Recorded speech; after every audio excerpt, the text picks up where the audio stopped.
हमारी पर्सनल बातें, हमारे सीक्रेट्स, आजकल सब कुछ हमारे फोन में ही तो होता है। पर सोचिए, क्या हो अगर ये ही प्राइवेट चैट्स कोर्ट में आपके ही खिलाफ एक सबूत बन जाएं। चलिए आज इसी सवाल की तह तक चलते हैं।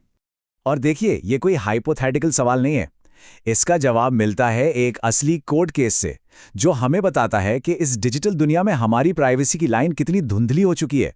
ये कहानी शुरू तो हुई एक पति पत्नी के झगड़े से, लेकिन जल्द ही ये टेक्नोलॉजी, कानून और हमारे रिश्तों की एक बहुत ही पेचीदा लड़ाई में बदल गई। तो ये सब हुआ मध्य प्रदेश हाई कोर्ट में। और यहाँ जो फैसला हुआ ना, उसने डिजिटल सबूतों, मतलब हमारे फोन के डेटा को लेकर एक पूरी नेशनल डिबेट ही शुरू कर दी। मामला ये था, एक पति ने तलाक का केस फाइल किया। उसने अपनी पत्नी पर क्रूरता और एडल्ट्री यानी व्यभिचार के आरोप लगाए। और सबूत क्या था? सबूत थी पत्नी की पर्सनल व्हाट्सएप चैट, जो, और ये सबसे ज़रूरी बात है, उसने पत्नी के फ़ोन से चुपके से बिना बताए कॉपी कर ली थी। अब जाहिर है पत्नी ने इस पर सवाल उठाया, और उसका जो आर्ग्यूमेंट था वो सिर्फ इस तलाक के केस के बारे में नहीं था, बल्कि वो हम सब के राइट टू प्राइवेसी यानी निजता के अधिकार से जुड़ा था। तो पत्नी की लीगल टीम ने ना 3 बड़े मजबूत पॉइंट्स रखे। पहला, कि ये तो सीधे सीधे संविधान के आर्टिकल 21 के तहत जो राइट टू प्राइवेसी है उसका उल्लंघन है।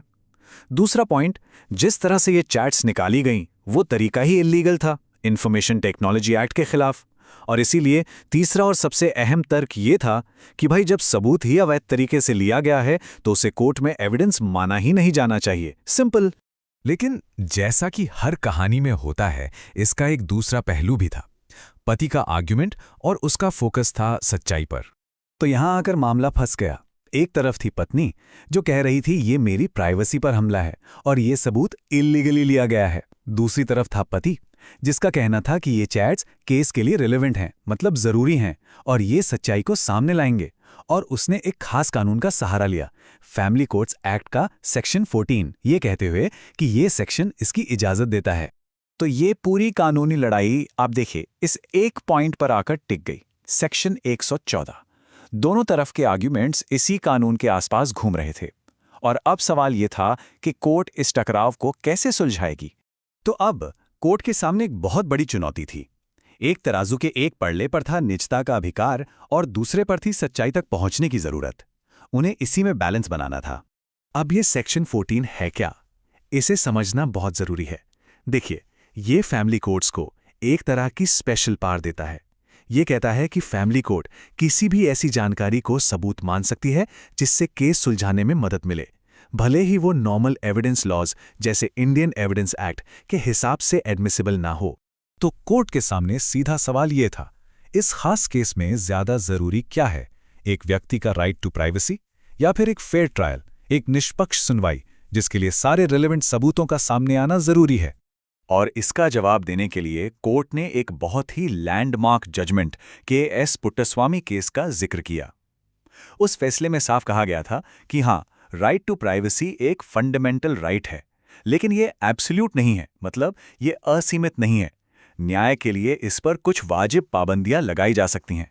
और कोर्ट ने एक और पुराने लीगल प्रिंसिपल को दोहराया, वो ये कि अगर कोई सबूत केस के लिए बेहद जरूरी है, रेलेवेंट है, तो उसे सिर्फ इसलिए नहीं नकारा जा सकता कि उसे इल्लीगल तरीके से हासिल किया गया।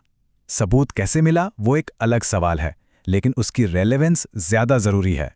तो इन सारी दलीलों और कानूनी सिद्धांतों के बाद कोर्ट आखिरकार अपने फैसले पर पहुंची।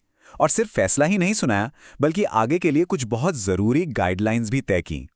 और फैसला ये था कि हाई कोर्ट ने फैमिली कोर्ट के फैसले को सही ठहराया। मतलब वो व्हाट्सएप चैट्स सबूत के तौर पर एडमिसिबल हैं, उन्हें कोर्ट में इस्तेमाल किया जा सकता है।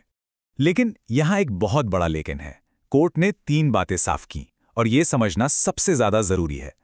पहली बात, फैमिली कोर्ट किसी भी सबूत को एडमिट कर सकती है अगर उसे लगता है कि वो केस में मदद करेगा, चाहे वो कैसे भी मिला हो। दूसरी बात, एडमिट करने का मतलब ये नहीं है कि वो सबूत सच है, वो चैट्स असली हैं या नहीं, उनका केस में कितना वजन है, ये सब ट्रायल के दौरान तय होगा। और तीसरी और शायद सबसे अहम बात, जिसने भी वो सबूत इल्लीगली हासिल किया है, उसे कोई फ्री पास नहीं मिल रहा। उसके खिलाफ प्राइवेसी के उल्लंघन के लिए अलग से सिविल या क्रिमिनल केस हो सकता है। तो ये पूरा मामला आकर रुकता है न्याय के इसी तराजू पर। एक पड़े में है हमारी निजता, हमारा राइट टू प्राइवेसी, और दूसरे में है सच की तलाश। और कोर्ट का काम हमेशा इन दोनों के बीच एक बहुत ही नाजुक सा बैलेंस बनाना होता है। तो आखिर में ये केस हम सबको एक बड़े सवाल के साथ छोड़ जाता है।